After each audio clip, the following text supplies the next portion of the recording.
ছোট ভাই বলে বড় ভাইকে পেলে মারবো, বড় ভাই বলে ছোট ভাইকে পেলে মারবো। এই যে সাপ বিচ্ছুর এই যে দ্বন্দ্বের মধ্যে তাকায় দেখো, বড় ভাই রাত্রের গভীরে ঘুমায় গেছে। বড় ভাই ঘুমাইছে রাত্রে গভীরে, টেলিফোন করেছে বড় ভাইকে।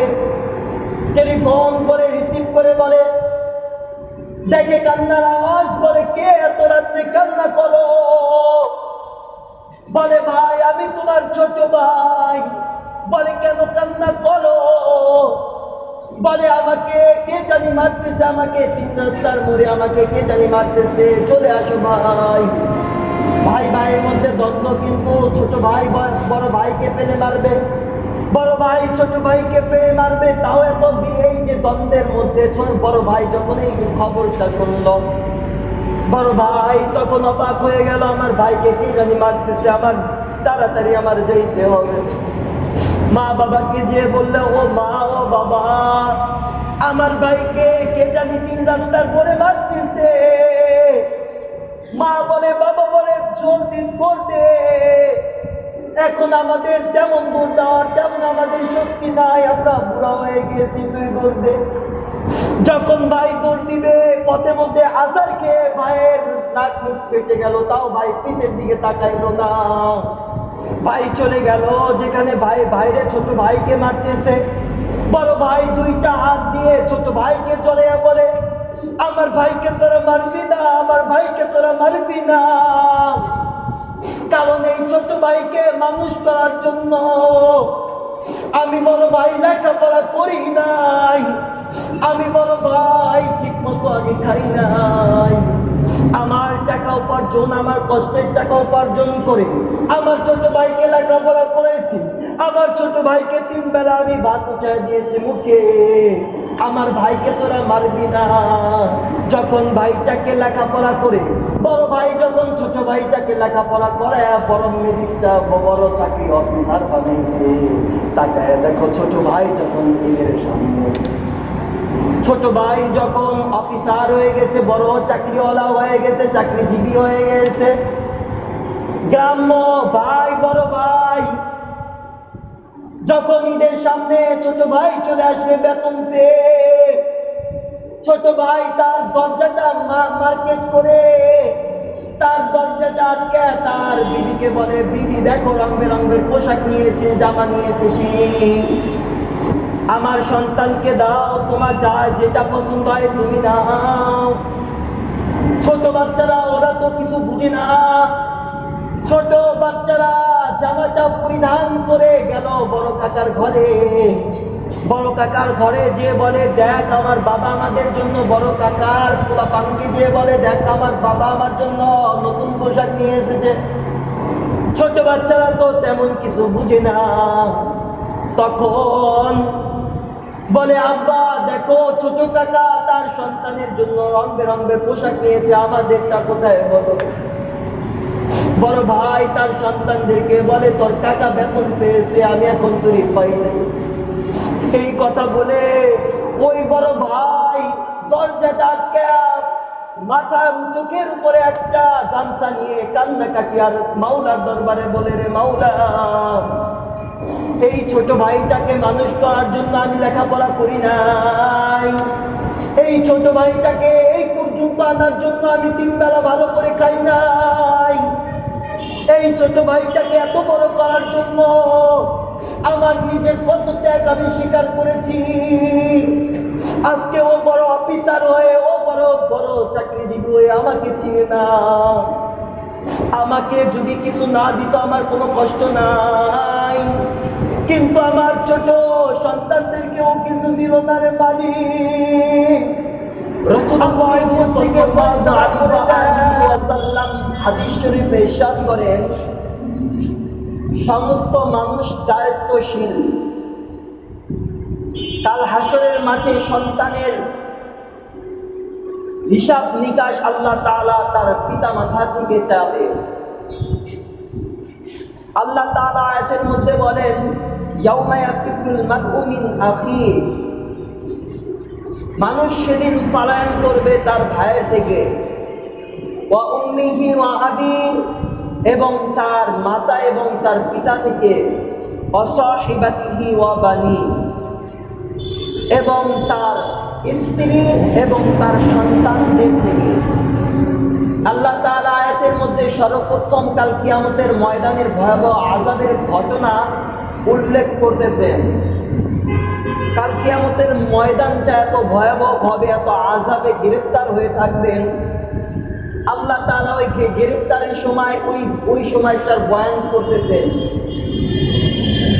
বলতেছে ইয়াউমা ইয়াফিরুল মারউ মিন আখি, সেদিন তোমার ভাই তোমার থেকে পলায়ন করবে, তোমার ভাই তোমাকে চিনবে না। ওয়া উম্মিহি ওয়া আবি, তোমার মাতা এবং তোমার পিতাও তোমাকে চিনবে না, তোমার থেকে পলায়ন করবে। ওয়া সাহিবাতিহি ওয়া বানি, এবং তোমার স্ত্রী এবং তোমার সন্তানরাও তোমার থেকে পলায়ন করবে, চলে যাবে। স্ত্রী চলে যাবে তার স্বামীর কাছে, স্বামীকে যে বলবে আমার একটা সওয়াবের প্রয়োজন, আমি আপনার দুনিয়াতে আপনার স্ত্রী হয়ে সারা জীবন ছিলাম, আপনার খেদমত করেছি, আজকে আমি একটা সওয়াবের জন্য আমি আজকে জান্নাতে যাইতে পারতেছি না, আমাকে একটা সওয়াব দেন। তখন ওখান থেকে স্বামী দৌড়াইতে থাকবে স্ত্রী থেকে, বলবে তুমি যে আমার দুনিয়াতে তুমি যে আমার স্ত্রী ছিলা, আমি বিশ্বাস করি না, দেখে যাও। সেদিন চলে যাবে স্বামী তার স্ত্রীর কাছে চলে যাবে, স্ত্রীকে যে বলবে আমার একটা সওয়াবের জন্য আমি আজকে জান্নাতে যেতে পারতেছি না, আমাকে একটা সওয়াব দাও, আমি আজকে জান্নাতে চলে যাই। স্ত্রী বলবে আমার দুনিয়াতে আমার স্বামী ছিল, কিন্তু তুমি যে আমার স্বামী আমি মানি না, দেখে যাও। স্ত্রী তার স্বামী থেকে দূর দিতে থাকবে, স্বামীকে চিনবে না। সন্তান তার পিতার কাছে চলে যাবে, পিতাকে যে বলবে আব্বা দুনিয়াতে তুমি কত কষ্ট করেছো, কত লালন পালন করে লেখাপড়া করে আমাকে বড় বানিয়েছো, আজকে একটা সওয়াবের জন্য আমি জান্নাতে যাইতে পারতেছি না রে আব্বা, আমাকে একটা সওয়াব দাও, আমি আজকে জান্নাতে চলে যাই। পিতা বলবে দুনিয়াতে আমার সন্তান ছিল, তুই যে আমার সন্তান ছিলি, আমি বিশ্বাস করি না, দেখে যাও। এমনি করে সন্তানের কাছ থেকে পিতা দৌড় দিতে থাকবে। ওই কাল হাসরের মাঠে বাবা তার সন্তানের কাছে চলে যাবে, সন্তান আমি বাবা তোকে আমার ঘামের উপার্জন টাকা দিয়ে তোকে আমি লেখাপড়া করে পড়াইছি, আজকে আমি একটা সওয়াবের জন্য জান্নাতে যাইতে পারতেছি না, আমাকে একটা সওয়াব দাও সন্তান, আমি চলে যাই আজকে জান্নাতে। সন্তান বলবে দুনিয়াতে আমার বাবা ছিল, কিন্তু তুমি যে আমার বাবা ছিল আমি বিশ্বাস করি না, ভেঙে যাও। এরে নবীর উম্মতের দল, আল্লাহ তাআলা এই সবের মধ্যে বয়ান করতেছেন কাল হাসরের মাঠে সর্বপ্রথম কেন ভাইয়ের কথাটা বললেন। দুনিয়ার ঘরে তো আমরা তাকায় দেখি মা বাবার থেকে ভাই বড় না, পিতা মাতার থেকে ভাই বড় না। আল্লাহ তাআলা কেন কথার ভঙ্গিতে বুঝাইলেন, সেদিন তোমার ভাই সর্বপ্রথম ভাইয়ের কথা কেন উল্লেখ করলেন। দুনিয়ার ঘরে বান্দা তাকে দেখো, ভাই ভাই এত মিল, এত দ্বন্দ্ব, এক ভাই আরেক ভাইকে দেখতে পারে না।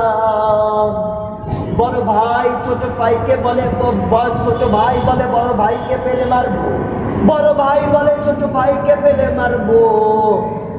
এই যে সাপ বিচ্ছুর এই যে দ্বন্দ্বের মধ্যে তাকায় দেখো, বড় ভাই রাত্রের গভীরে ঘুমায় গেছে, বড় ভাই ঘুমাইছে রাত্রে গভীরে, টেলিফোন করেছে বড় ভাইকে, টেলিফোন করে রিসিভ করে বলে, দেখে কান্নার আওয়াজ, বলে কে এত রাত্রে কান্না করো, বলে ভাই আমি তোমার ছোট ভাই, বলে কেন কান্না করো, বলে আমাকে কে জানি মারতেছে, আমাকে 3 রাস্তার মোড়ে আমাকে কে জানি মারতেছে, চলে আসো ভাই। ভাই ভাইয়ের মধ্যে দ্বন্দ্ব, কিন্তু ছোট ভাই বড় ভাইকে পেলে মারবে, বড় ভাই ছোট ভাইকে পেয়ে মারবে, তাও এত এই যে দ্বন্দ্বের মধ্যে বড় ভাই যখন এই খবরটা শুনল, বড় ভাই তখন অবাক হয়ে গেল, আমার ভাইকে কি জানি মারতেছে, আমার তাড়াতাড়ি আমার যেতে হবে। মা বাবাকে যে বললে, ও মা ও বাবা, আমার ভাইকে কে জানি 3 রাস্তার পরে মারতেছে।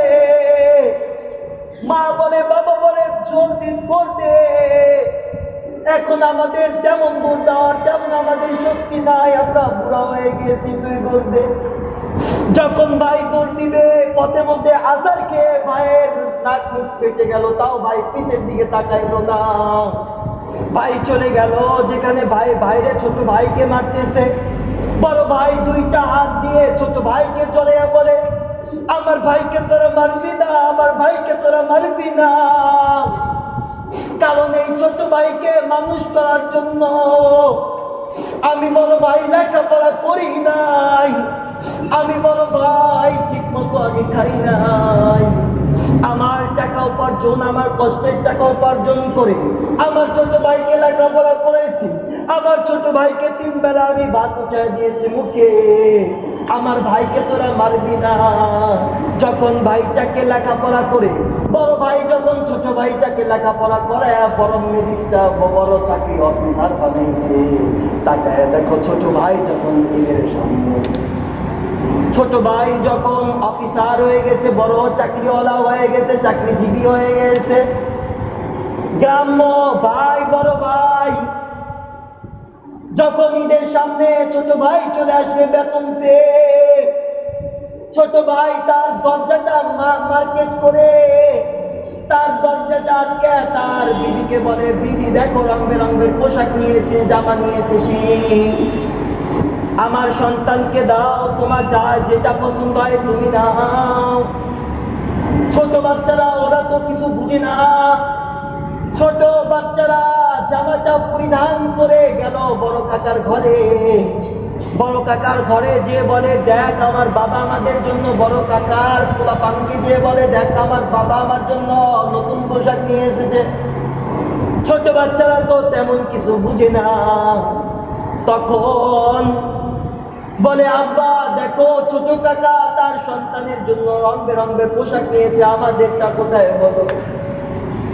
বড় ভাই তার সন্তানদেরকে বলে, তোর কাকা বেতন পেয়েছে, আমি এখন তৈরি পাই নাই।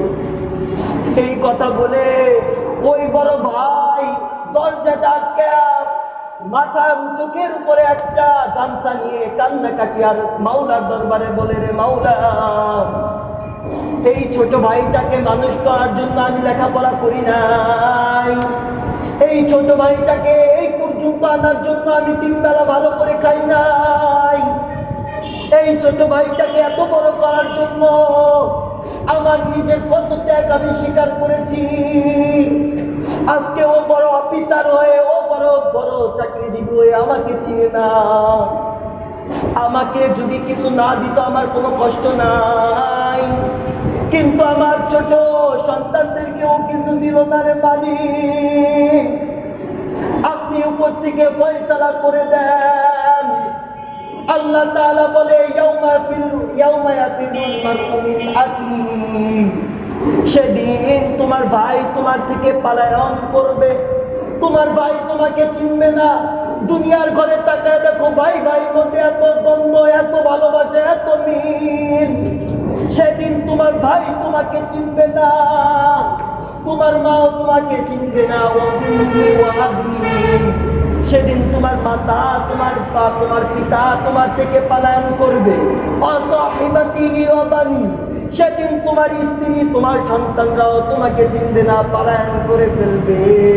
আল্লাহ রাসূলের এই কথা শুনে মা আয়েশা রাদিয়াল্লাহু তাআলা আনহা বলে, ও আল্লাহর নবী, কাল হাসরের ময়দানের বিবরণ দেন। বলে, কাল হাসরের মাঠে সূর্যটা মাথার উপরে, জমিনটা তামা হয়ে যাবে, সূর্যের তাপে মানুষের মগজগুলো ভাতের মতো টকবক ভরে পড়তে থাকবে, কিছু মানুষের নাক দিয়ে মগজগুলো বেরোতে থাকবে, কান দিয়ে বেরোতে থাকবে, সেদিন মানুষের ঘামে 7 পরিমাণ পানি হয়ে যাবে। কাল কাল হাসরের মাঠে সমস্ত মানুষ উলঙ্গ হয়ে থাকবে, নাফসি নাফসি বলে মানুষ বড় কান্নাকাটি করতে থাকবে।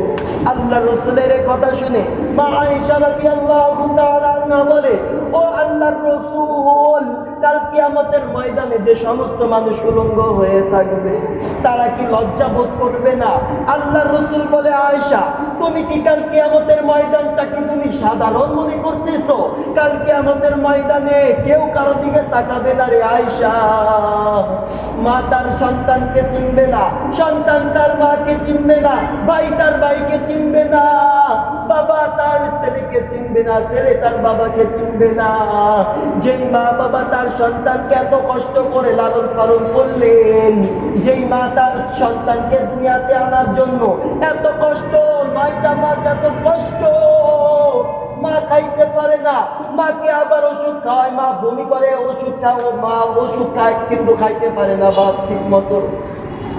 মার পেট ফুলে গেল, মা খাইতে পারে না, বসবে খাওয়ার জন্য, পেটের ব্যথা আবার দাঁড়ায় পড়ে, মা ঠিক মতো খাইতে পারে না। এই যে কষ্ট, যখন আমি দুনিয়াতে ভূমিষ্ঠ হব এত কষ্ট, আমার মার কান্নাকাটি, আমার মার একটা শব্দ বাইরের মানুষ জানতো না।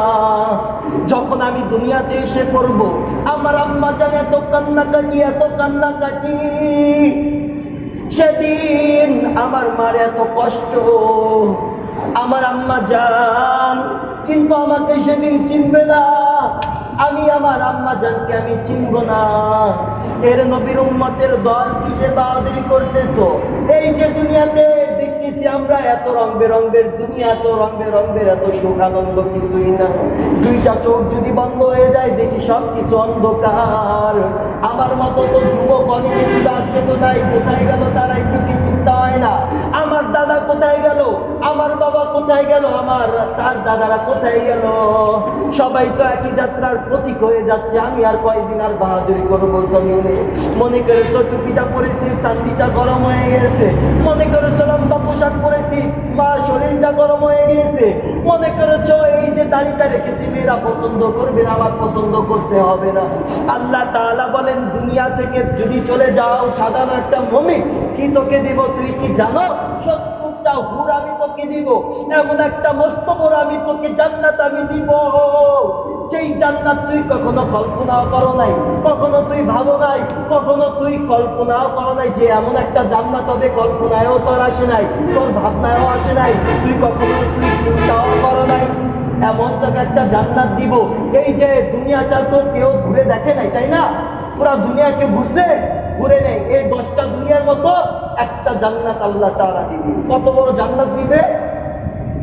তাহলে একটা মুমিনে যদি এই 10টা দুনিয়ার মতো একটা জান্নাত দেয়, তাহলে আল্লাহ কত বড় জান্নাত রেখে দিয়েছে। একটা রুম কত বড় হবে? আমার চোখ যত বড় যায়, একটা জান্নাতের একটা বাড়ির একটা রুম, একটা ফ্ল্যাট এত বড় হবে। আমার চোখ যত, আমার দৃষ্টি যত দূর যায় তত দূর পর্যন্ত এই রুমটা হবে। একটা রুমের ইট কেমন হবে? একটা ডায়মন্ডের, একটা স্বর্ণের, একটা রূপার। নহর থাকবে, নহর, মদের নহর থাকবে। দুনিয়াতে তো মদ খাওয়া হারাম না, জান্নাতে মদের নহর থাকবে। সেদিন মদের কথা আমরা ভুলেই যাব। এমন হুর দিবে যে হুররা, যে হুরের এত খেদমত পেয়ে, একটা হুর আসবে আমার হাত টিপার জন্য, আরেকটা হুর আসবে আমার ডান হাত টিপার জন্য, আরেকটা হুর আসবে আমার 2 পা টিপার জন্য, আরেক হুর আসবে আমার মাথা টিপার জন্য। যখন আমার সামনে নিয়ে পাখি যাবে, বলবে, পাখি তোকে যদি আমি খাইতে পারতাম, পাখিরা সাথে সাথে ভুনা হয়ে স্বর্ণের পেয়ালায় চলে আসবে। তখন বান্দা খেতে থাকবে, আবার যখন আরজিটা ফেলে দিবে, ওখান থেকে আবার পাখি হয়ে উড়াল দিয়ে চলে যাবে। একটা মাছকে, নদীর মাছকে চিন্তা করবে, এই মাছটা যদি আমি খেতে পারতাম, সাথে সাথে ভুনা হয়ে, কলিজাটা ভুনা হয়ে স্বর্ণের পেয়ালায় চলে আসবে। যখন কাঁচাটা আবার ফেলে দিবে, আবার মাছ হয়ে যাবে। এর নবীর উম্মতের দল, দুনিয়াটা কিছুই না। তোমার মতো যুবক অনেকই ছিল, আজকে নাই। 2টা মিনিট চিন্তা করো, কোথায় আমি চলে যাচ্ছি। দুনিয়াটা আসলে কিছুই না। নামাজ পড়ো, রোজা রাখো, হালাল খাও, পর্দা করো। যুবক ভাই, একটা ওসিয়তই আমি প্রত্যেকটা জুমায় দেই, তুমি যাই করো, তুমি যেই পথেই তুমি থাকো, স্কুলে করো, স্কুলে পড়ো, কলেজে পড়ো, ভার্সিটিতে পড়ো, তুমি যাই করো না কেন, তোমার এক নাম্বার মাকসাদ থাকবে আমার নামাজ, আমার যেখানে আজান দিবে আমি সেখানে আমি 5 ওয়াক্ত নামাজ আমি কায়েম করবো। দুনিয়াটা কিছুই না, যদি যুবক তুই যদি ঈমান আর নামাজটা নিয়ে তুই যদি এই জামানায় যদি আমার ঈমানটা আমি যদি মজবুত করে আর আমি 5 ওয়াক্ত নামাজ আমি যদি পড়তে পারি। একজন জিজ্ঞাসা করলেন, প্রশ্ন করলেন,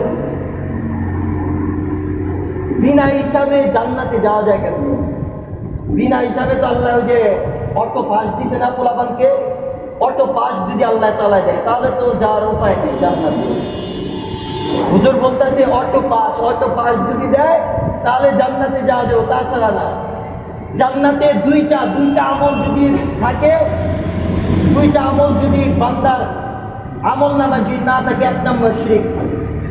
যতক্ষণ পর্যন্ত বান্দার শিরক থাকবে আমল নামায়, আল্লাহ তাআলা এই শিরকের গুনাহ কখনো মাফ করবে না, সারা জীবন আজীবন সে জাহান্নামী। 1 নম্বর আল্লাহ তাআলার সাথে কাউকে শরীক করা। মনে করা শিরক কাকে বলে? আল্লাহ তাআলার মতো আরেকজন আল্লাহকে মানা, এটার নাম শিরক। আল্লাহর ক্ষমতার মতো আরেকজনের ক্ষমতা মানা, এটার নাম শিরক। কবরে সিজদা দেওয়া শিরক, মাজারে সিজদা দেওয়া শিরক, গাছে সিজদা দেওয়া শিরক, পাগলা বাবার দরবারে সিজদা দেওয়া শিরক, পীরের দরবারে সিজদা দেওয়া শিরক। কত মানুষ দিচ্ছে না? দিচ্ছে। তারা কি শিরক মনে করতেছে? একজন বলতেছে শিরক সিজদা বন্ধ কর, কয় একটা খাবো, তুমি কিসের শিরক? তুই শিরকের দলিল দে। কয় দলিল চাও? কয় বলে দলিল নে। ইউসুফ নবীকে তার পিতামাতা সিজদা করেছেন তাযীমান। এটা কি সত্য না মিথ্যা? সত্য না? কে ইউসুফ নবীরে তার পিতামাতা সিজদা দেয় নাই? দিছে। আরেকটা দলিল নিবি, কয় দে।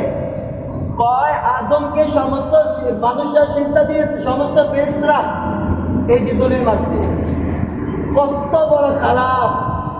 এই সব দলিল নিয়ে কয় আমার পীর বাবারে সিজদা দেওয়া জায়েজ আছে। আল্লাহ কয় আমাকে সারা দ্বিতীয় কারো দিলে শিরক। আল্লাহর আদেশ আর ওর পীর বাবার আদেশ। এই সব আচ্ছা, আমি ওই দিকে আমি যাবো, আমি বিভ্রান্ত সৃষ্টি আমি করি না। আমি 1 নাম্বার একটা প্রশ্নের সমস্ত উত্তর আমি দিয়ে দিই। আমার রাসূল থেকে কোনো পীর বাবার দরবার বড়? সবাই উত্তর দেন।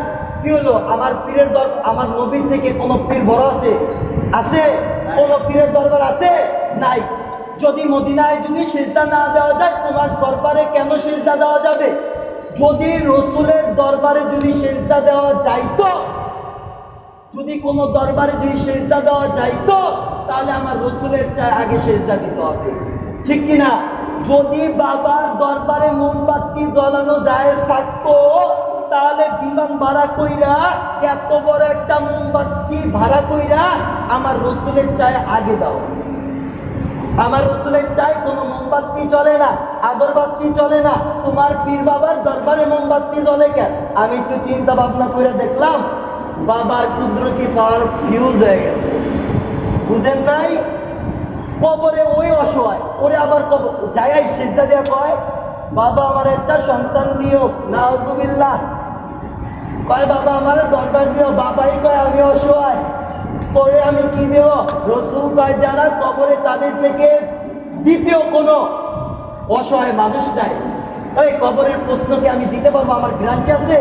তাহলে আমি কেমনে করে আমি জানি আমি যে কবরে আমি শান্তিতে আছি? রসুলি যদি বইলা থাকে তার মেয়েকে, ফাতেমা তোমার কবরে আযাব থেকে তুমি বাঁচো, তুমি কত বড় ভণ্ডওয়ালা পীর।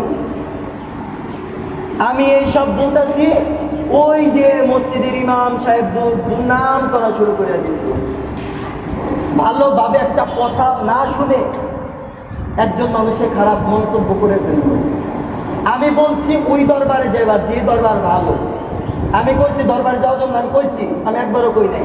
আমি কইছি ভালো দরবার। কোনটা ভালো দরবার? যেই দরবারওয়ালা কইব তুই নামাজ না পড়লে আমার দরবারে আসবি না, তোর স্ত্রী বেপরদায় থাকলে আমার দরবারে আসবি না, তুই নামাজ না পড়লে আমার দরবারে আসবি না, রাসূলের সুন্নাত না পড়লে আমার দরবারে আসবি না, ওটাই ভালো দরবার। আর যদি পীর বাবা কয় আমার দরবারে আসলেই জান্নাত পেয়ে, ওটা ভালো দরবার। আমার আল্লাহ থেকে আর কেউ জান্নাত দিতে পারবো? ও ভণ্ড না, আমার রসুলই গ্যারান্টি দেয় না, ও গ্যারান্টি দিয়ে দেয়। কত বড় মানুষ চিন্তা করে। আর আমার বাংলার মুসলমান এত বড় নাম্বার ওয়ান তারসিরা, পারে এমনি একটু পারে, কিন্তু তারসিরা নাম্বার ওয়ান। একটু চিন্তাও করে না, যদি কাল কিয়ামতের ময়দানে নবীরাই যদি নাফসি নাফসি বলে কাঁদেন, তাদের তো কোনো গুনাহ নাই, ভণ্ড পীর কোথায় যাবে? আমার মতো ফটকাবাজ মোল্লা কোথায় যাবে? আমার মতো মোল্লা কোথায় যাবে? যদি নবীরাই যদি নাফসি নাফসি বলে কান্নাকাটি করে, আমি কোথায় যাব? আমি কোথায়? আমার কি অবস্থা হবে? সামান্য 2টা মিনিট চিন্তা করার বিষয়। পীরের দরবারে যদি নিয়ে গেলা গরু, মাকে খেদমত করলা না। তোমার দরবারে পীরকে আগে তুমি জেনে নাও। তোমার পীরকে, তোমার আম্মা, তোমার মা বাবাই আগে তোমার পীর। পীর কিছু করতে পারবে না যদি তোমার মা তোমার দোয়া দেয়, তোমার বাস, আর কেউ আর কারো দোয়া লাগবে না। পীরের দরবারে নিয়ে গেলা ছাগল, পীরের দরবারে নিয়ে গেলা মুলা, পীরের দরবারে নিয়ে গেলা বড় একটা গরু, কিন্তু মা বাপরে ভাত দাও না, হইব? আল্লাহ তাআলা কয় যদি কারো পর যদি খেদমত করতে হয়, মা বাবার খেদমত কর।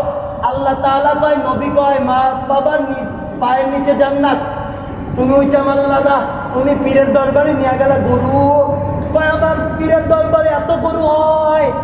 আরেকজন কয় আঙ্গ বাবার পীরের দরবারে এত গরু হয়, তুঙ্গ বাবার পীরের দরবারে গরু হয় না।